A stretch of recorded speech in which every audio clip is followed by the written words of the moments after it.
ആണ് എന്റെ മോളട്ടോ. ഇതെന്റെ മോളാ കേട്ടോ. ഇതിന്റെ വേറൊരു താക്കോലുണ്ട്. ആ താക്കോല് അവളത് കറക്റ്റ് ആയിട്ട് ഇട്ട്. പക്ഷെ ഒറിജിനൽ താക്കോൽ ഇതല്ല, ഇത് വേറെ താക്കോല. അത് അവൾ കറക്റ്റ് ആയിട്ട് അത് ഇട്ടു കേട്ടാ. കേട്ടാ അവളുടെ കാറൊക്കെ കൊണ്ട് തള്ളി അവിടെ നീക്കിയിട്ട് ഇവിടെ ആരാ ഇവളൊക്കെ ഇവിടെ വയസ്സ് എത്രയാ? 2 വയസ്സാ.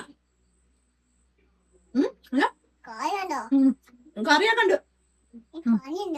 നിനക്ക് പണിയുണ്ടോ? നിനക്ക് എന്നാ പണിയാ? ചുമയോ? ഓ ആ കാര്യം കുത്തിവെച്ചോ? നിന്നെ നാളെ കുത്തിവെക്കാൻ കൊണ്ടുവന്നുണ്ട്. പേടിയാണോ നിനക്ക്? ആണോ? വാ വല്ലേ.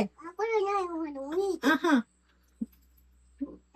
ഇതിനകത്ത് എന്റെ കുറെ മേക്കപ്പ് സാധനങ്ങളാണ് ഇരിക്കണത്. മേക്കപ്പ് എന്ന് പറഞ്ഞാൽ കുറച്ച് ലിപ്സ്റ്റിക് അങ്ങനെ സാധനങ്ങളൊക്കെയാണ്. ഞാൻ ഇവിടെ കിടന്ന് കളിക്കണത് കണ്ടോ. ഇവിടെ ആരാ മോതല്? ചല്ലോ അടി അടി